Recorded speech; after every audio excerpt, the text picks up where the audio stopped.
Good evening to all of you dear students. आज हम बात करेंगे टाइम वेरिंग फील्ड के बारे में, यानी कि समय परिवर्ती क्षेत्र के बारे में।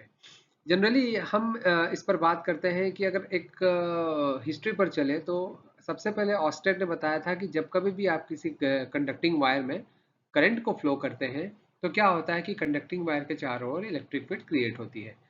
तो आफ्टर ऑर्स्टेड जो 1932 में माइकल फेराडे ने बताया कि अगर इलेक्ट्रिक फील्ड से यानी कि करंट से मैग्नेटिक फील्ड क्रिएट हो सकती है तो मैग्नेटिक फील्ड से करंट क्यों नहीं, यानी कि इलेक्ट्रिक फील्ड क्यों नहीं।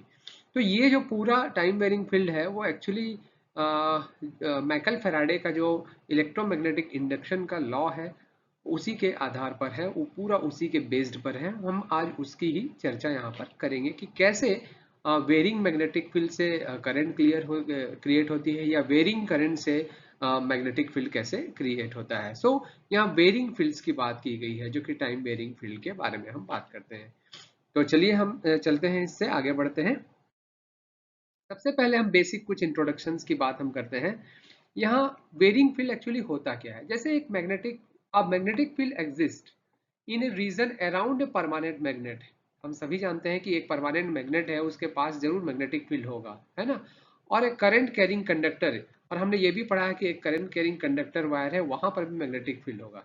The field around a permanent magnet will remain constant if the magnet is not disturbed.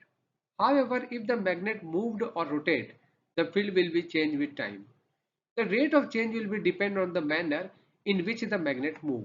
तो सिंपल सी बात है, अगर मैग्नेट जो है वो कांस्टेंट है, वो रुका हुआ है, उसमें कोई वेरिएशन नहीं हो रहा है, तो उस कंडीशन में जो मैग्नेट से रिलेटेड जो फील्ड होगा वो भी क्या होगा, वेरिंग नहीं होगा।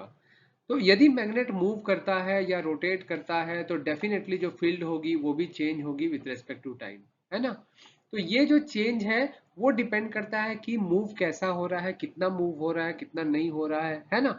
यानी कि हम ये कह सकते हैं कि अगर हम एक क्या कहें, मैग्नेट और एक करंट लूप जो है ना, एक कॉइल कह सकते हैं, उनके बीच यदि रिलेटिव मोशन करते हैं तो डेफिनेटली वहां पर magnetic field, time varying field जो होगी वो क्रिएट होगी। तो the changing in electric field also gives rise to magnetic field. Correct. Changing in electric field also gives rise to magnetic field, जो हमने म्यूचुअल इंडक्शन में और सेल्फ इंडक्शन में बचपन में पढ़ा है। And changing the magnetic field gives rise to changing electric field. In both the case, the rate of the variation of the latter depend on the rate of the variation of the former. Simple सी बात है, changing electric field changing magnetic field देता है, changing magnetic field changing electric field देता है। आइए और थोड़ा सा अच्छे से इसे समझते हैं। इलेक्ट्रोमैग्नेटिक इंडक्शन इसी के बेस पर है। माइकल फेराडे ने 1831 में इसे डिस्कवर किया एक्सपेरिमेंटली। आफ्टर 1820 जब ऑस्टेड ने अपना एक्सपेरिमेंट बताया तो जस्ट इसका उल्टा, क्योंकि फिजिक्स में हमेशा सिमेट्री होती है, यदि इलेक्ट्रिक फील्ड से मैग्नेट करंट, इलेक्ट्रिक फील्ड से मैग्नेटिक फील्ड क्रिएट हो सकती है तो डेफिनेटली मैग्नेटिक फील्ड से इलेक्ट्रिक फील्ड भी क्रिएट होगी, है ना। So, according to Faraday, current was induced in a conducting loop when the magnetic flux linked with the loop is changed. So, magnetic flux change होता है तभी current flow होती है। तो मैग्नेटिक फ्लक्स का चेंज होने का मतलब है मैग्नेटिक लाइन ऑफ फोर्स का कम या ज्यादा होना। सही है ना। Magnetic flux means number of magnetic line of force which is perpendicular to the surface. तो अगर number of magnetic line of force जो है वो ज्यादा से ज्यादा, उसमें जब चेंजेस देखने को मिलता है तो फ्लक्स में चेंज होता है, और फ्लक्स में चेंज होता है तो डेफिनेटली इंड्यूस करंट क्रिएट होती है ना।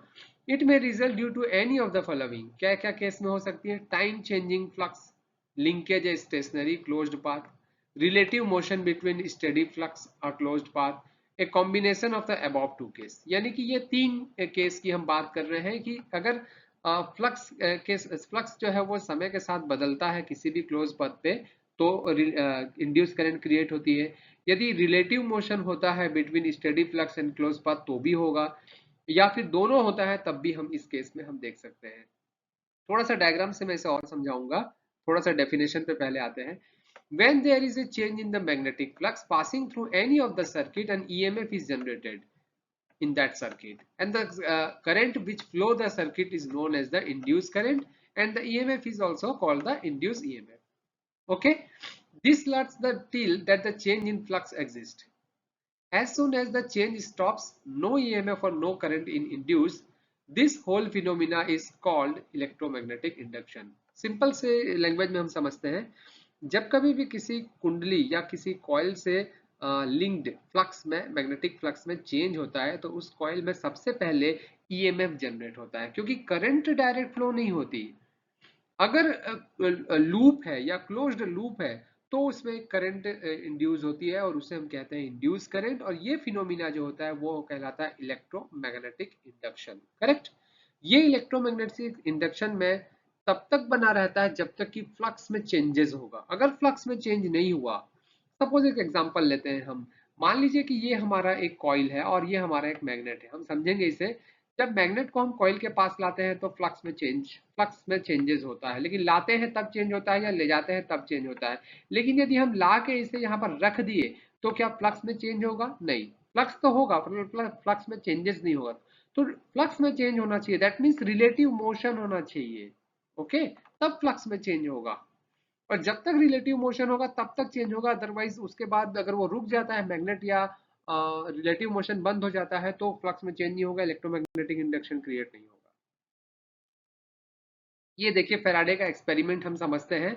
ये हमारे पास एक कॉइल है और एक लूप भी है जिसे हमने कंप्लीट किया। यहाँ एक हमने गैल्वेनोमीटर करंट को मेजर करने के लिए, उसके डिटेक्शन के लिए हमने लगाया हुआ है। ये एक हमने मैग्नेट लिया हुआ है। आप देख सकते हैं कि ये जो करंट लूप है वो उसके बी जो है उसकी तरफ क्या हो रहा है, मैग्नेट को जब हम एन को लाते हैं तो क्या होता है कि ये जो मीटर है, सॉरी गैल्वेनोमीटर है, वो डिफ्लेक्शन देने लगता है। इसका मतलब ये हुआ कि जैसे ही आप मैग्नेट को लाए तो उस कंडीशन में डिफ्लेक्शन दिया, जैसे ही आप मैग्नेट को दूर ले जाते हैं तो उस कंडीशन में भी ये डिफ्लेक्शन देता है।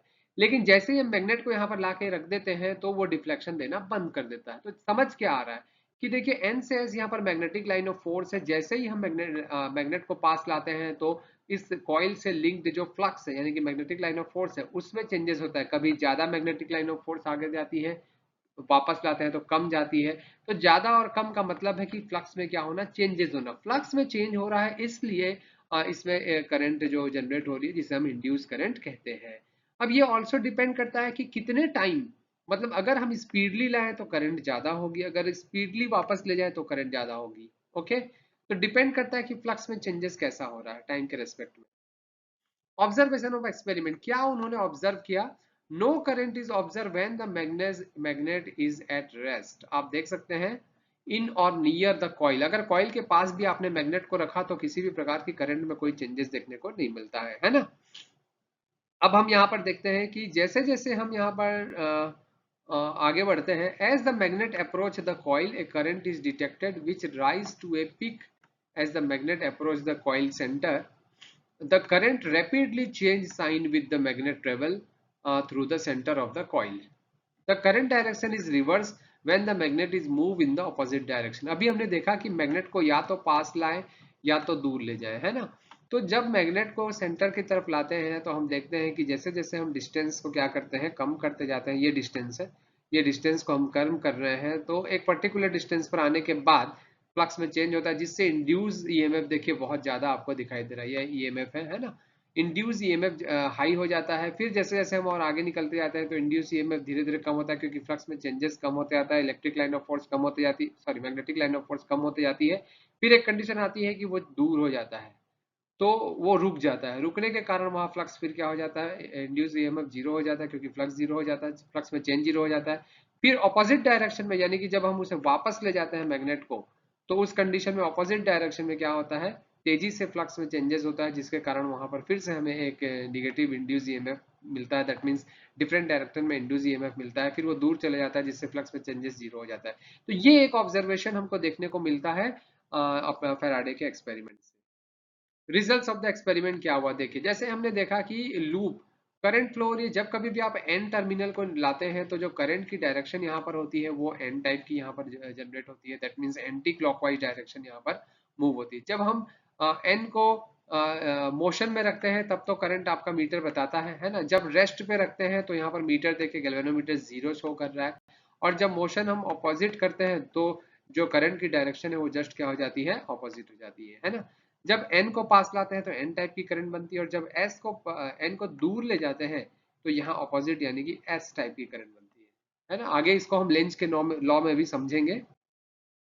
Cause of induced EMF. The most basic cause of induced EMF is the change in magnetic flux linked with the coil. The magnetic flux is given by the phi is equal to BA cos theta हम जानते हैं, where phi is equal to magnetic flux B और A के बारे में आप परिचित हैं, तो थोड़ा इसे डायग्राम से समझते हैं। फैराडे के लॉ को देखते हैं। सबसे पहले फर्स्ट लॉ क्या है? First law, when the number of magnetic line of force attached a closed circuit is changed and EMF is induced in the coil which lets up the change in the of the field। जैसा कि हमने पहले भी पढ़ा कि जब magnetic line of force में linked magnetic line of force कम या ज्यादा होती है तो फ्लक्स में चेंजेस होता है, जिसके कारण जो है इंड्यूस करंट क्रिएट होती है। और सेकंड है, the magnitude of the induced EMF is directly proportional to the rate of the change of magnetic flux. भाई टाइम के रेस्पेक्ट में फ्लक्स में जितना चेंज हो रहा है उसी पर जो इंड्यूस ईएमएफ है वो उस पर डिपेंड करता है। Faraday's law of electromagnetic induction दोनों बहुत इंपॉर्टेंट है। तो mathematical form of the second law, हमने अभी कहा कि चेंज इन जो इंड्यूस ईएमएफ है वो डायरेक्टली प्रोपोर्शनल होता है change of flux, rate of change of flux del phi by del T. अगर डेल टी को हम जीरो करते हैं, मतलब हम ये कहते हैं कि बहुत तेजी से मैग्नेट को ला रहे हैं, तो डेफिनेटली इंड्यूस ईएमएफ की वैल्यू बढ़ेगी, क्योंकि अगर डेल टी आप डिक्रीज करोगे तो ई जो है होगा वो बढ़ेगा, है ना। तो D phi by D T formula, if the close path is in the form of an tightly bound turns of a coil then change. अगर हम कॉइल को जो उसमें कॉइल है उसके टर्न्स को एन से इंडिकेट करते हैं तो हमारा इंड्यूस ईएमएफ का जो फॉर्मूला बनेगा वो E equal to N D phi by D T बनेगा। ठीक है। नाउ लेंज लॉ, ये इसको हम थर्ड लॉ भी कहते हैं माइकल फैराडे का। एक्चुअली लेंज लॉ जो है, जो इंड्यूस करंट है उसकी डायरेक्शन को शो करती है। The direction of the induce current EMF is such that it always oppose its curve of the generation. मतलब ये है कि जो इंड्यूस करंट की डायरेक्शन होती है वो उसका विरोध करती है या उसके अगेंस्ट होती है जिसने उसे क्रिएट किया है। तो देखिए, जब हम क्या करते हैं, अभी मैंने बताया था कॉइल में हम जब मैग्नेट है, मैग्नेट के एन सिरे को जब हम क्या करते हैं, पास लाते हैं, तो यहाँ एन टाइप बनता है ना। एन टाइप का मतलब क्या हो गया कि एन को पास ला रहे हैं तो एन टाइप की करंट एन एन एक दूसरे को क्या करेंगे, रिपेल करेंगे। इसका मतलब इसकी डायरेक्शन जो है, इस करंट की जो डायरेक्शन है, इंड्यूस करंट की डायरेक्शन, वो अगेंस्ट में है इस मूवमेंट की। तो यही यहाँ पर लिखा हुआ है कि द ईएमएफ और the induce current such that it always oppose its curve of the generation. जो ये क्रिएट कर रहा है उसी जनरेट कर रहा है उसी के अपोज करती है ना। Therefore, the magnitude of the induced EMF depends on the change in the magnetic flux and also on the time in which the magnetic flux is changed. It also depends on the number of turns, जैसा कि हमने इस फॉर्मूले में देखा है, उससे भी हमें समझ में आता है। इसकी डायरेक्शन इंड्यूस ईएमएफ जो है उसकी direction Fleming right hand rule से भी हम फाइंड आउट कर सकते हैं। जो आप 12th की क्लास में भी आपने राइट हैंड रूल जो फ्लेमिंग का पढ़ा था उससे भी आप फाइंड आउट कर सकते हैं इंड्यूस ईएमएफ और इंड्यूस करंट जो है उसकी डायरेक्शन को। Next, the induced magnetic field. The induced magnetic field B in wire loop acts to resist any change in magnetic flux through the loop. If attempt in the made to increase the flux through a loop, the induced field will be resist that increases, and if the attempt is made to decrease the flux through a loop, the induced field resist the decreases.